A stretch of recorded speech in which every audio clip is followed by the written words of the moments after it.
इसका full form होता है कास्केडिंग स्टाइल शीट। तो यहीं से CSS आया है, कास्केडिंग से C, स्टाइल से S और फिर शीट से S। ठीक है, तो आप जान चुके होंगे कि CSS का फुल फॉर्म क्या है। अब CSS क्या होता है ये समझो। CSS क्या करता है कि जब HTML एलिमेंट डिस्प्ले होता है तो वो किस तरीके से डिस्प्ले होगा, स्क्रीन पे, पेपर पे या किसी और मीडिया पे, या फिर स्क्रीन पे डिफरेंट साइज के स्क्रीन पे डिफरेंट तरीके से भी डिस्प्ले हो सकता है। मान लो आप डेस्कटॉप पे किसी टेक्स्ट को ब्लैक कलर दिखाना चाहते हो और मोबाइल पे उसको ग्रीन कलर दिखाना चाहते हो, तो आप ये भी CSS से कर सकते हो। तो यहाँ पे जो लिखा गया है इसका मतलब ये है कि CSS HTML को डिस्क्राइब करता है कि किस तरीके से डिस्प्ले होगा, और जरूरी नहीं है कि एक जैसा ही डिस्प्ले हो सकता है, वो अलग अलग डिवाइस, अलग अलग मीडियम पे हम अलग अलग तरीके से उसको स्टाइल कर सकते हैं। तो बेसिकली CSS स्टाइल करने के लिए होता है HTML एलिमेंट को। अब देखो HTML और CSS दोनों कंबाइन होकर जाता है। ये आपको पता है कि जब भी आप वेब पेज बनाओगे और दुनिया में कोई भी वेब पेज जो कि एक अच्छे से डिस्प्ले हो रहा है वो बिना HTML और CSS के नहीं हो सकता। HTML से एक वेब पेज बन सकता है बट उसको स्टाइल करने के लिए हमें CSS चाहिए। तो वही चीज मैंने यहाँ पे समझाने के लिए लिखा है कि HTML क्या करता है, ये दिखाता है कि आप बताता है कि आपको क्या डिस्प्ले करना है। आपको इमेज दिखाना है, आपको पैराग्राफ लिखना है, आपको कोट लिखना है, आपको लिंक लगाना है, ये सब HTML में डिसाइड होता है।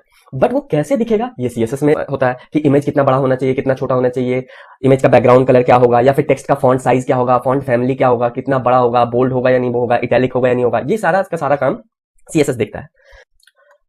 अब मैं आपको यहाँ पे एक एग्जांपल से ये बताऊंगा कि CSS कितना ज्यादा इंपॉर्टेंट है एक वेब पेज के लिए। और HTML सीखना बहुत ही आसान है बट CSS थोड़ा सा कॉम्प्लिकेटेड है। जहां पे लोग अच्छा डिजाइनर और बुरा डिजाइनर का बात होता है, वहां पे आता है कि आपको कितना अच्छे से CSS समझ में आया है या कितने अच्छे से आप CSS को यूज कर लेते हो, क्योंकि HTML सबके लिए बराबर है। जैसे फॉर एग्जांपल अगर आप इस पेज पे देखोगे तो प्योर HTML लिखा गया है। यहाँ पे हेडिंग है, फिर उसके नीचे एक पैराग्राफ है, फिर उसके नीचे लिस्ट है, फिर उसी तरीके से हेडिंग है, फिर पैराग्राफ है, फिर कुछ लिंक्स हैं।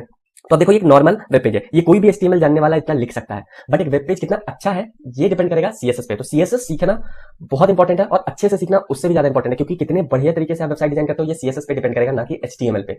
अब देखो मैं आपको वही चीज दिखाना चाहता हूँ कि किस तरीके से CSS एक वेब पेज को कितना अलग तरीके से दिखा सकता है। अभी देखो ये बेयर HTML है, इसमें सिर्फ HTML है, कोई CSS यूज नहीं हुआ है। अब मैं इसमें कुछ CSS ऐड कर देता हूँ, ऑलरेडी एडेड है। यहाँ पे जैसे कि आप लिंक देख रहे हो, style 1, style sheet 1, style sheet 2, style sheet 3। तो ये क्या है, इसी HTML पे अलग अलग स्टाइल लिखा गया है। ठीक है, इसी HTML पे मान लो कि 4 डिजाइनर ने 4 तरीके से लिखा है, तो अब मैं इसी HTML पे अलग अलग डिजाइनरों के 4 CSS दिखाऊंगा और उससे आपको ये पता चलेगा कि कितना डिफरेंट हो जाता है CSS पे। तो CSS पे कितना डिपेंड करता है आपके वेब पेज का डिजाइन। अब देखो अभी यहाँ पे कुछ भी CSS नहीं लगा हुआ है, तो कोई भी अगर HTML लिखेगा तो ऐसे ही आने वाला है, HTML डिफरेंस क्रिएट नहीं करेगा। ठीक है, अब मैं इसमें एक स्टाइल अप्लाई करता हूँ। ठीक है, मैं इस पे स्टाइल शीट 1 पे क्लिक करता हूँ, मैंने अप्लाई किया। अब देखो वही चीज है, ठीक है, कितना डिफरेंट बदल गया, देख रहे हो आप। यहाँ पे वही हेडिंग है, वही लिस्ट है, वही लिंक्स है, सब कुछ वही है, बट आप देखो कितना डिफरेंट लगने लग गया। अब आप देखो कि अब जब मैं सेकंड स्टाइल से चूज करूंगा तो देखना ये और कितना ज्यादा डिफरेंट हो जाएगा। एलिमेंट सारे यही रहेंगे, HTML यही रहेगा। अब आप देखो मैं 2 पे क्लिक करता हूँ, ये देखो बिल्कुल बदल गया, लग ही नहीं रहा कि वही HTML है या वही वेब पेज है, लेकिन वही HTML है, बस इसका डिजाइन चेंज हो गया। देख लो कलर चेंज हो गया, कहां पे डिस्प्ले करना है ये चेंज हो गया ऑटोमेटिक। ठीक है, अब उसी तरीके अगर स्टाइल से 3 पे अगर मैं क्लिक करता हूं तो देखो ये कुछ और ही हो गया। अब मैं 4 पे करूंगा तो ये कुछ अलग ही है। अगर मैं स्टाइल शीट हटाता हूं तो फिर ये हमारे पास वापस ये आ जाता है। तो यहाँ पे आपने अभी जो मैंने डेमो दिखाया उससे अभी आप समझ गए होंगे कि CSS कितना इंपॉर्टेंस रखता है एक वेब पेज डिजाइन करने के लिए। तो जो आगे जो भी ट्यूटोरियल मैं आपको बताने वाला हूँ इस ट्यूटोरियल में, उसको बिल्कुल ध्यान से देखना है, अच्छे से देखना है, साथ साथ प्रैक्टिस भी करना है। प्रैक्टिस करना बहुत जरूरी है, क्योंकि आप देखोगे तो आपको लगेगा कि आपको आ गया है, बट जरूरी नहीं होगा। आप प्रैक्टिस करोगे तो आपको पता चलेगा कि हाँ सच में आपको आया है या नहीं आया है, और किस तरीके से कितना कुछ हो सकता है। ठीक है, एक इंपॉर्टेंट बात यह है कि लोग जब CSS या HTML सीखते हैं तो वो जब ट्राई भी करते हैं, जब प्रैक्टिकल भी करते हैं तो उनको लगता है कि हाँ आ गया, बट जब वेबसाइट डिजाइन करने जाते हैं तो उनको लग रहा होता है कि नहीं ये तो ऐसा नहीं बना पा रहा मैं जैसा मैं देखता हूँ। ठीक है, बिल्कुल सही है, क्योंकि अभी आप रॉ चीज सीख रहे हो। वेब पेज डिजाइन करना भी अपने आप में एक आर्ट है।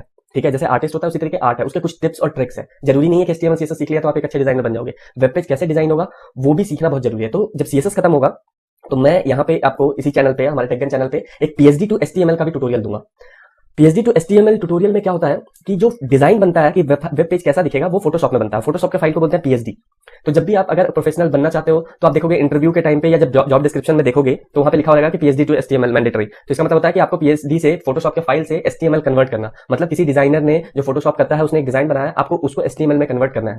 तो वो भी मैं आपको अभी यहाँ पे बताऊंगा, और जब मैं वो बता रहा हूँ तो आपको मैं ट्रिक बताऊंगा कि किस तरीके से आप सोचते हो डिजाइन को, कि इसको कैसे क्या अप्लाई करना है, कब अप्लाई करना है, क्या अप्लाई करना है, कैसे अप्लाई करना है। ठीक है, अभी जो आप जो सीखोगे वो बिल्डिंग ब्लॉक है। ठीक है, तभी आप वहां पे जोड़ पाओगे जब मैं वो ट्रिक बता रहा हूँ या बता रहा हूँ कि किस तरीके से हम लोग सोचते हैं, एक डिजाइनर सोचता है और किस तरीके से इंप्लीमेंटेशन स्टार्ट करता है। तो दोस्तों अगर आपको ये वीडियो पसंद आया तो वीडियो को लाइक कर दो और चैनल को सब्सक्राइब कर लो, ताकि आपको चैनल को दोबारा ढूंढना ना पड़े और जब भी मैं कोई ऐसा कंटेंट बनाऊं तो वो आप तक पहुंच सके।